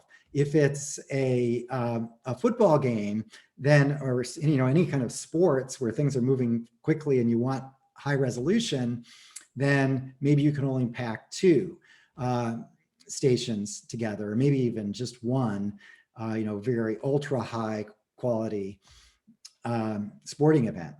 But now our radios with digital technology are completely flexible. And so this packing can happen, effectively in real time and works really well. So sharing is now a possibility, so that the FCC wanted to allow that. So you could just decide to share, so give up your spectrum, but then you plan to share with somebody else. And that actually especially made sense, say, for public broadcasting, where public broadcasting might have 2 stations in the same urban center. And so it'd be very natural for them to just share and broadcast on a single antenna, freeing up one of their antennas. Okay, and then of course, decision is voluntary, so you do have the right to stay. Forward, simultaneous ascending clock, no special issues. It's a regional because the US is so big. And yeah, so this was actually, very standard and very simple. This is sort of the details of the repacking. So right now we have the addition, the current situation. And what happened with digital, you probably remember the digital dividend auctions, which were the first 4G auctions, where when we switched from analog TV broadcast to digital TV broadcast, a whole bunch of spectrum was made available. That's called the digital dividend. And then that was just captured by the regulator and then auctioned in all countries, including the United States. That was called the 700 megahertz auction in the United States, which was a 4G auction for this paired spectrum. So we did actually that first step with that, and that worked because we could free up spectrum initially for free just by repacking more densely the existing TV broadcasters, which is allowed by regulation in virtually every country. And it's no problem for the TV set. The TV set, modern TV sets, they actually know you can do the mapping of station and frequency on a regular basis. So it doesn't make any difference to the TV. And it's just taking advantage of the fact that the radios are more powerful when operated digitally and in terms of managing interference. So that freed up a lot, but then we still were using a huge amount in the current holding. And so what we want to do is get some of these TV stations to drop out, and then we'll do another repacking. And so basically get some guys to drop out anywhere here, and then repack everyone that's here into this smaller piece. So that's the idea.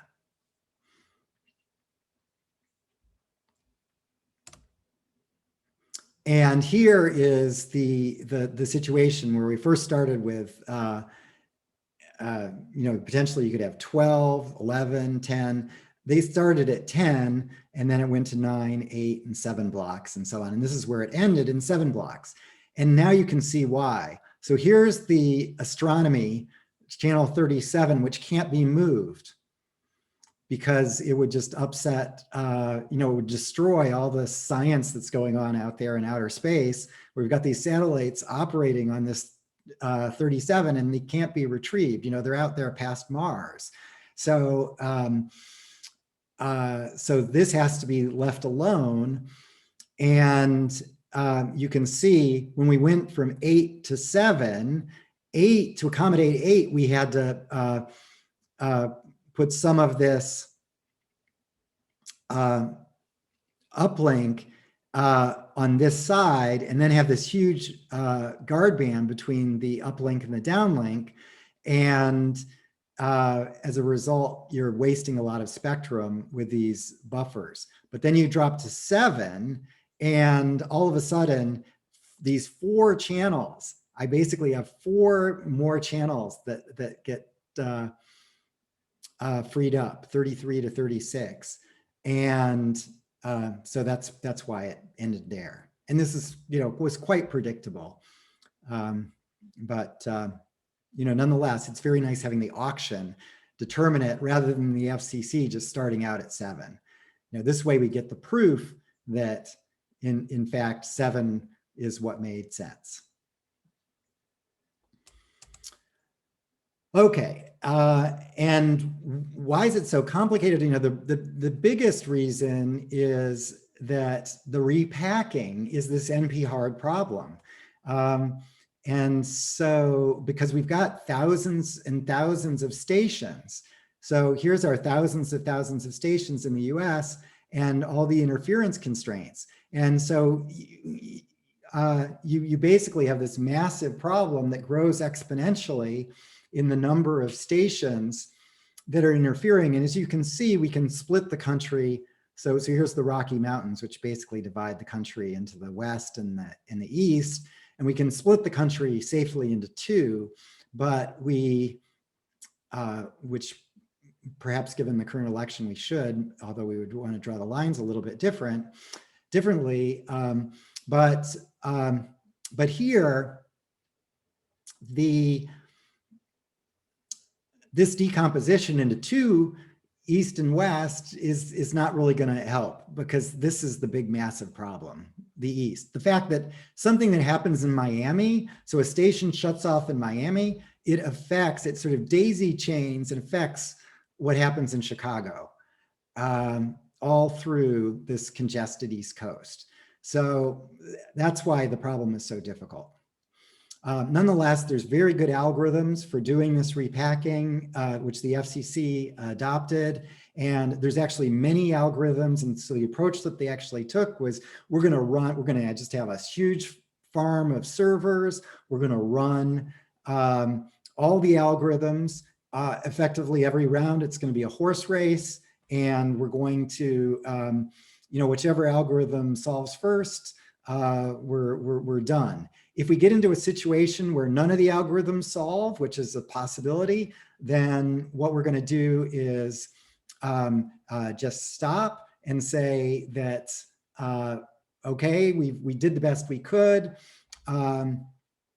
There's no feasible solution right now, and then and that leads to a particular next step. And by and large, they were able to solve these problems, but some of them were so hard that they actually couldn't. And so that they just had a rule that they run the computers some fixed amount of time. It was multiple hours, and then they would stop.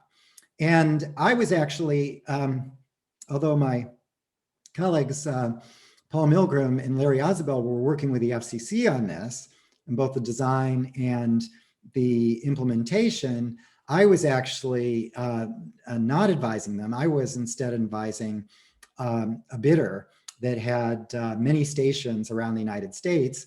And so I was advising them on how to bid in this auction, which is really complicated.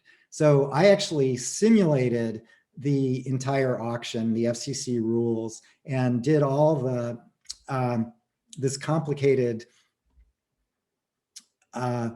optimization stuff that the FCC was doing.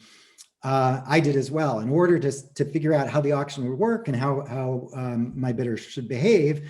And the stakes were for my bidder were hundreds of millions of dollars. So, you know, it was worthwhile. So it was very expensive to do this, but it was worthwhile given the size of the stakes. So again, preparation, really important for the FCC and for bidders. Given the complexity, there were no other bidders on the broadcaster side that were, you know, had the kind of tools that we had. I had employed a team of 4 working full-time for multiple years, 2 computer science PhDs, 2 economics PhDs, plus myself working on this problem. So it was complicated. And we had, we spent a fortune on Amazon Web Services solving these problems with, you know, literally hundreds of servers solving the math. It was a little bit like mining Bitcoin, except for we were focused on a real problem. So that's some of the issues, but effectively, what you were solving was not an optimization problem. So the hard step wasn't an optimization problem; it was a feasibility problem. But when you run an optimization, there's 2 steps. The first is to establish feasibility, and then to optimize the objective once you have a feasible solution. That's sort of the common approach. But in this, we just have the first step: find a feasible solution.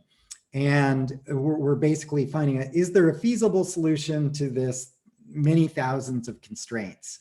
That's the way the auction worked. And then if there was, then we would be able to repack in such a way that all was good. And that was very much, that's what you had to do in order to establish what was possible and then to determine prices. Okay. So there was a starting price for each station, and then the price which would be this opening price, and the clock would start at 100%, and then it would tick down, possibly all the way to 0, where you would receive no compensation, and of course people would drop out before that. But this is the FCC asking for volunteers. There is an issue of what the opening prices should be. That's what I refer to here as the scoring rule. And that's again, this is to the point where there's no perfect auction that's going to somehow magically find the efficient outcome and the best prices in a completely objective way. There's actually important trade-offs here with respect to the possibility of exercising market power. There's the and then there's sort of equity issues with respect to there's lots of price outcomes, and we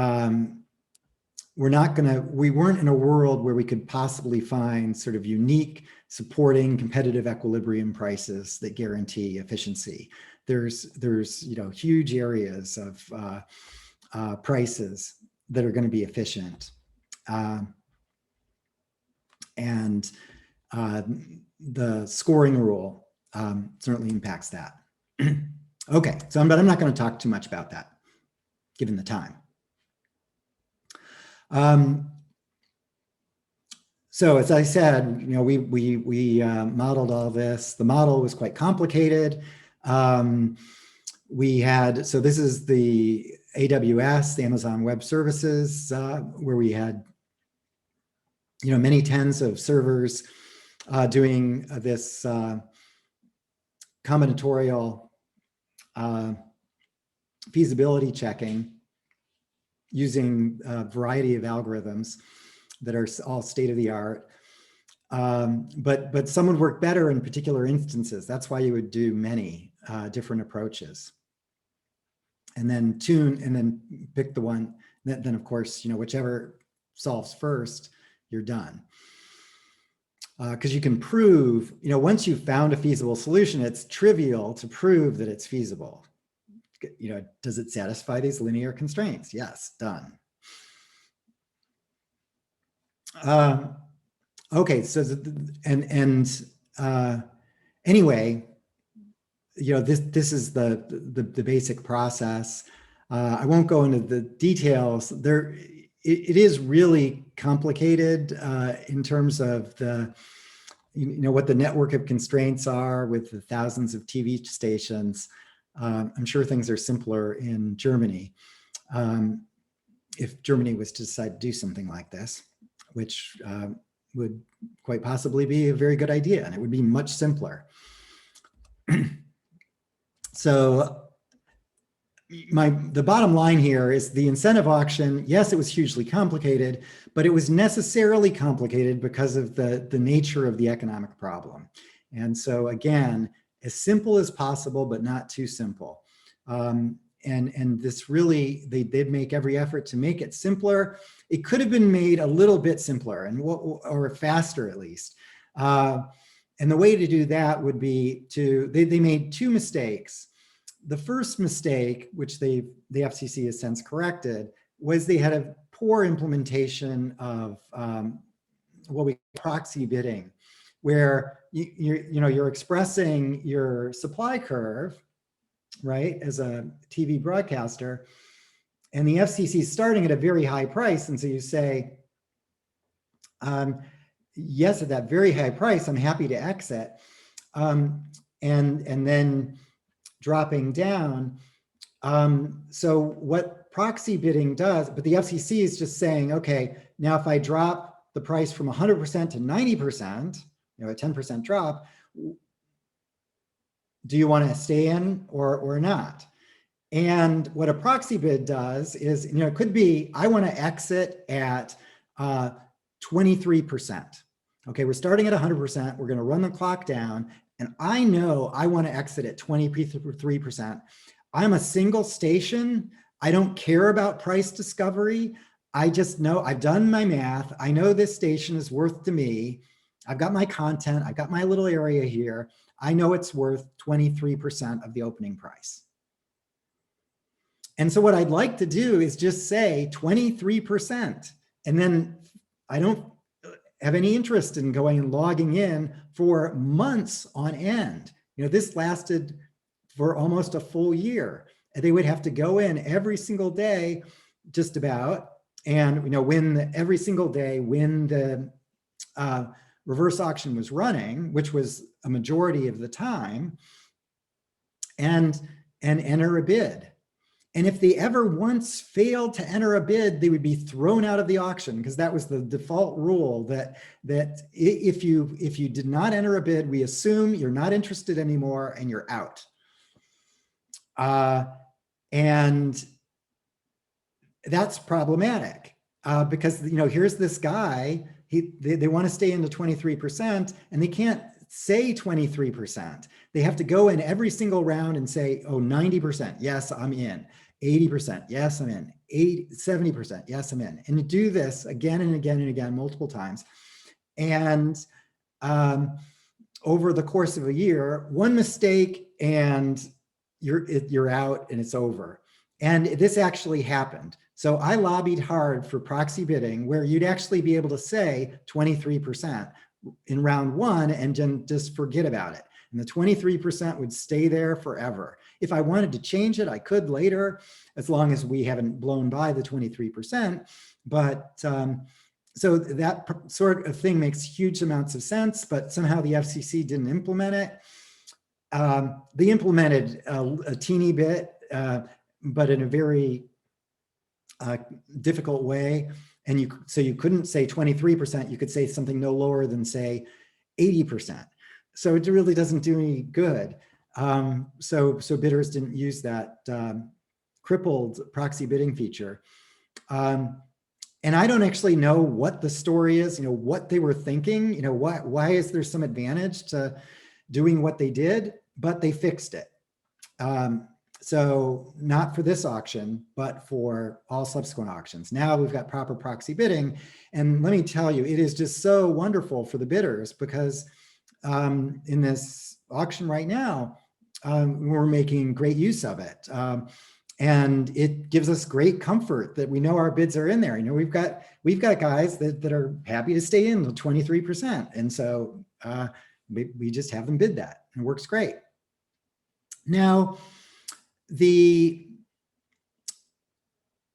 so that was one mistake. The second mistake was, and that was sort of minor, except for it was a really major thing for the PBS station that failed to get their bid in one round and was thrown out. And that cost that PBS station in the Bay Area many tens of millions of dollars. So that's problematic.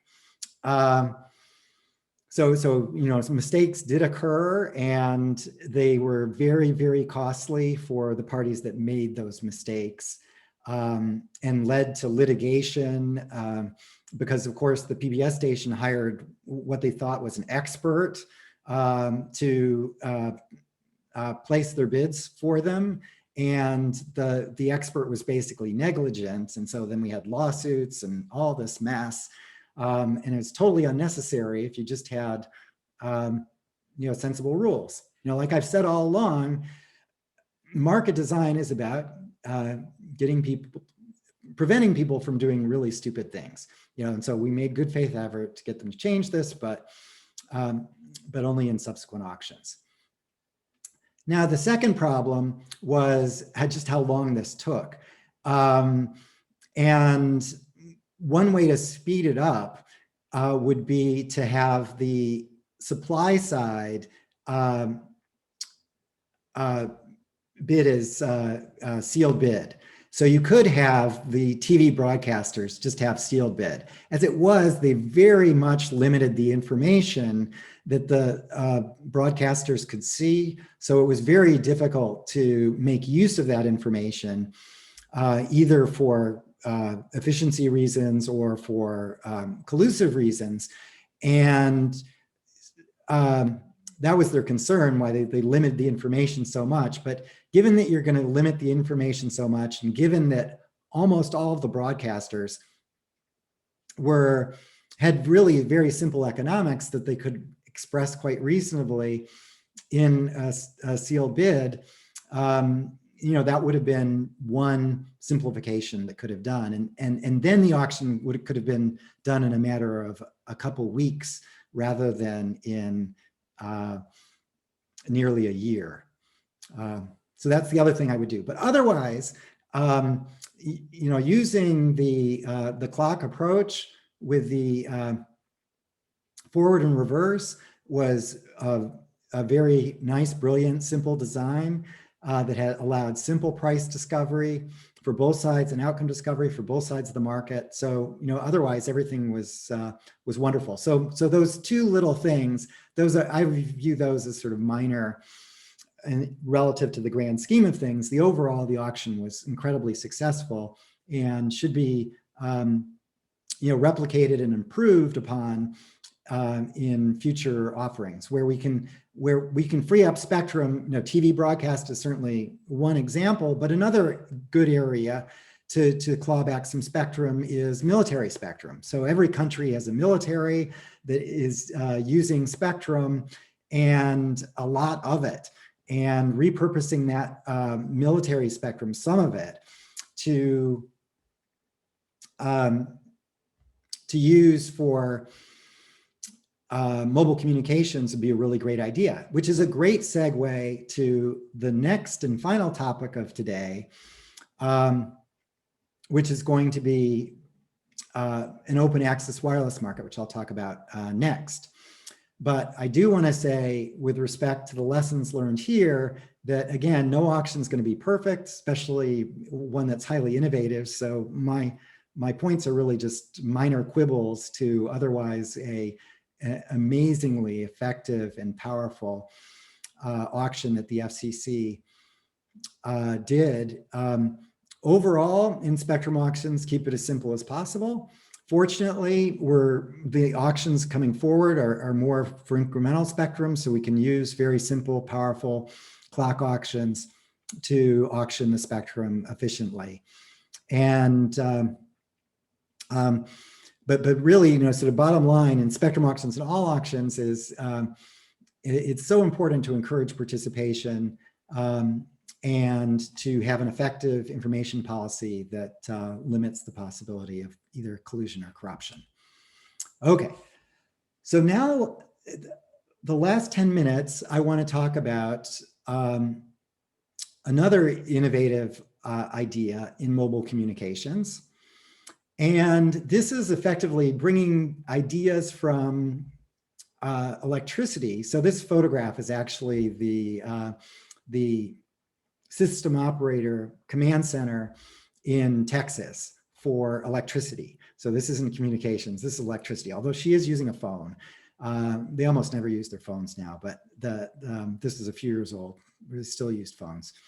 But as you can see, there's actually in electricity, which I'm going to talk about in the next class, the economic problem is incredibly difficult, and the tools that we're using to solve that economic problem are incredibly powerful, more powerful than what was used in the broadcast incentive auction. So rather than using hundreds of servers, we're using thousands of servers to solve the optimization problem in our markets in the United States. And what that's doing is recognizing that congestion is happening on a time and location basis. And so we need to have pricing that manages congestion on a time and location basis. And the same thing is true in mobile communications or in transportation.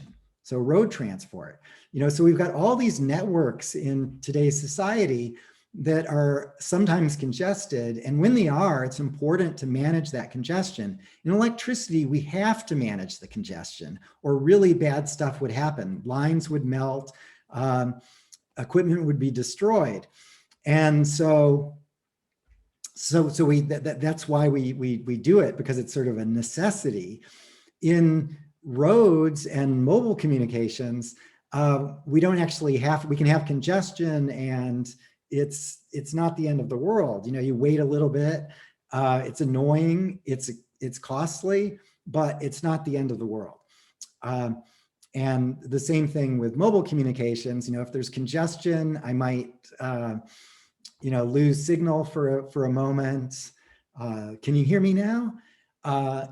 Or I could maybe the video, my Netflix image is gone from ultra high definition to just high definition for a brief period of time because the content was moving too quickly for the mobile communications to keep up. So, there's things like that where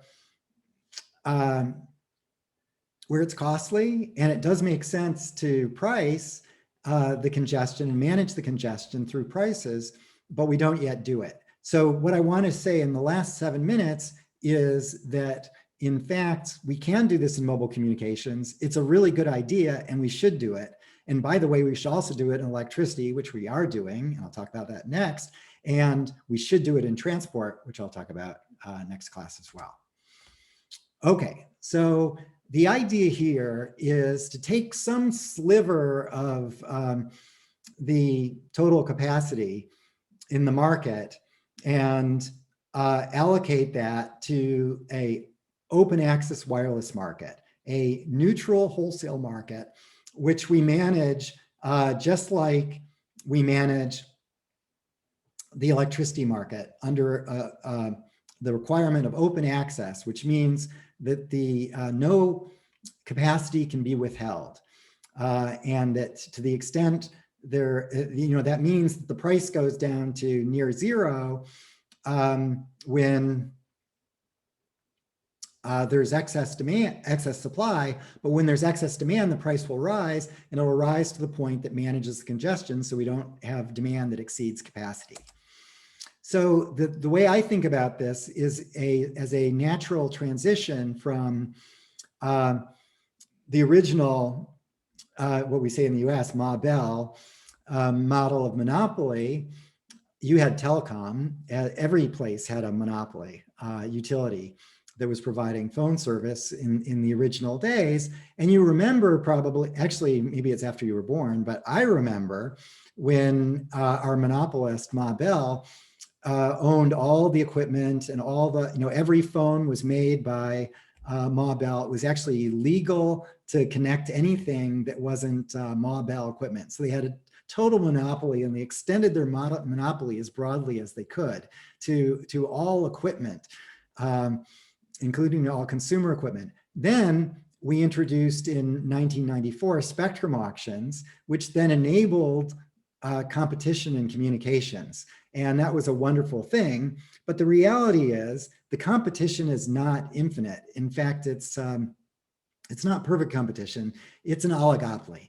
We have in all the markets, we have 3 or 4 providers. In the US now we have, typically 3 providers. Based on market, there might be more or less, but 3 providers. And in Germany, you've got, you had 3 providers for a while. You had 4 providers, and then you went to 3, and now there's an entrant, so maybe you'll have 4. Who knows? But it's limited competition. And what the open access wireless market does is it enables, some segment of capacity to be offered under open access terms, which essentially makes entry and exit nearly free, which is really nice. I mean, just think of you being a startup, that you have this wonderful idea for Internet of Things, but your device needs mobile communications. So what you would have to do, if you were in the United States, you'd have to call up Verizon, AT&T, and T-Mobile and ask them and say, well, would you work with me? I need some mobile communications, and please let's strike a deal. Well, the competition is not very robust there. And so, yeah, you can strike a deal, but it's going to be very costly for you. And in fact, if you're a small startup, do not call AT&T. AT&T will not work with you, because for them to have a contract for anything requires a dozen lawyers and huge cost. So they're absolutely not interested in talking to you. If you're Google, they'll talk to you. If you're Facebook, they'll talk to you. But if you're a small startup, forget it. You can't do it. And really, T-Mobile and Verizon are not that much better if you're a small guy. There's just no scope for them to even recoup their costs talking to you for your special needs. So whereas the open access wireless market enables everybody, whether you're Google or some small startup, to buy the services that you need at competitive prices that are determined on a time and location basis throughout the 24/7 in every region of the country. So that's the idea, and that's very nice.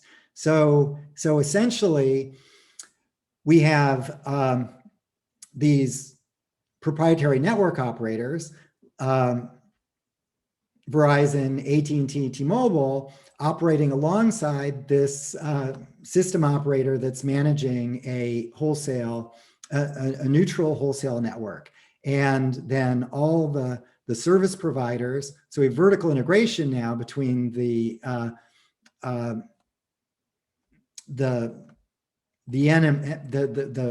guy, Verizon and Verizon, who's offering, both wholesale and retail to us end users here. So that's the structure. And so all we're doing is adding the possibility of this guy, and maybe he's 10% of the market, maybe 5% of the market, maybe 20% of the market, but some of the market offered under this open access terms. And what that's going to do is discipline these guys. So it's going to be very pro-competitive, very nice. And then the market design part in terms of how the system operator would work is very straightforward. We would do something similar what we do in electricity markets. We define the products, we have auctions. The auctions are going to be single price auctions or uniform price auctions where we find the price that balances supply and demand at every location. So super simple. We'll have products defined like on peak and off peak. So we'll limit the number of products as we do in all commodities.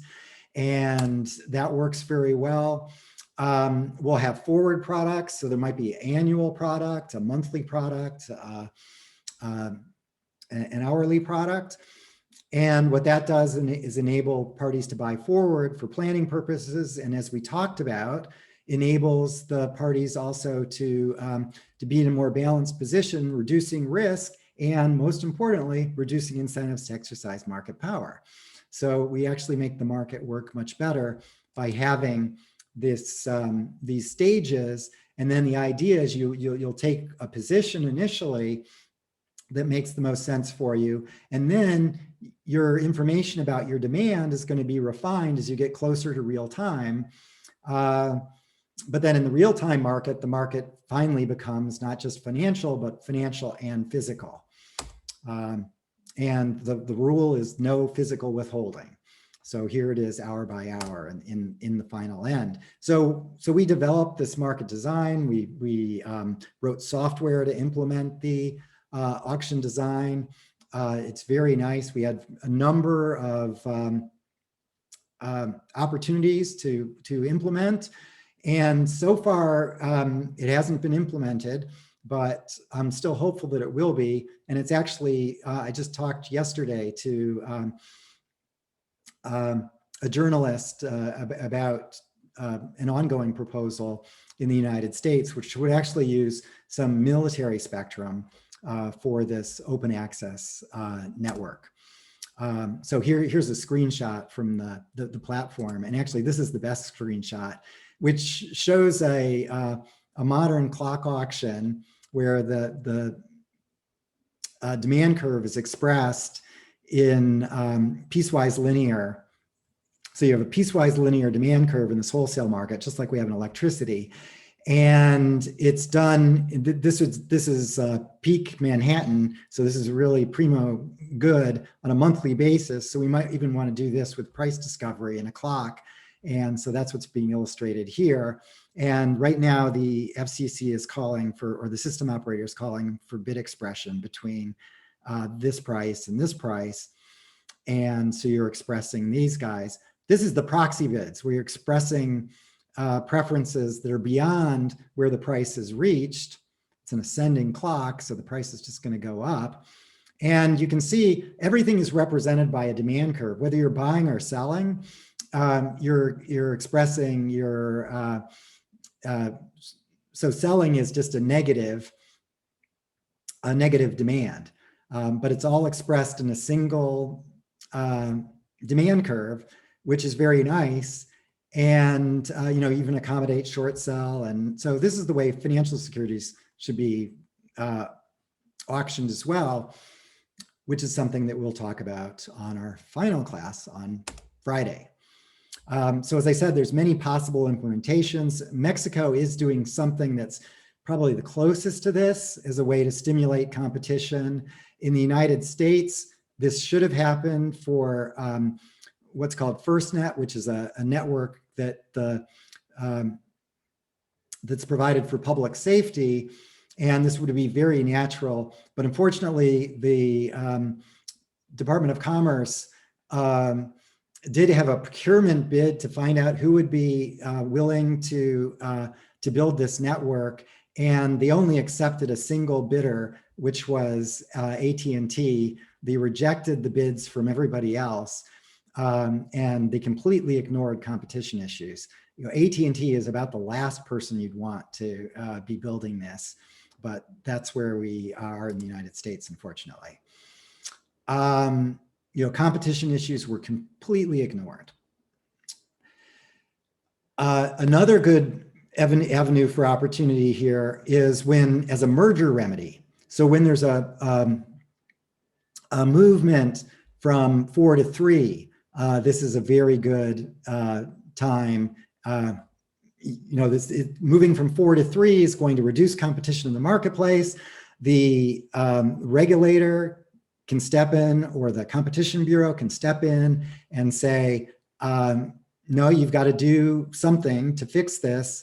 And a very natural remedy would be, okay, on a long-term basis, you have to allocate 20% of your 20% of your throughput on open access terms. And so that would make a lot of sense. I've proposed it to regulators, and it has not yet been adopted, but I'm still hopeful. So I ran over a few minutes. We'll stop here. Next, we'll pick up our discussion of electricity. So thank you very much for your patience, and I will look forward to seeing you tomorrow, and hopefully by Friday, we will know what the outcome of our election here in the US is. So thank you very much. Until then, I will say goodbye.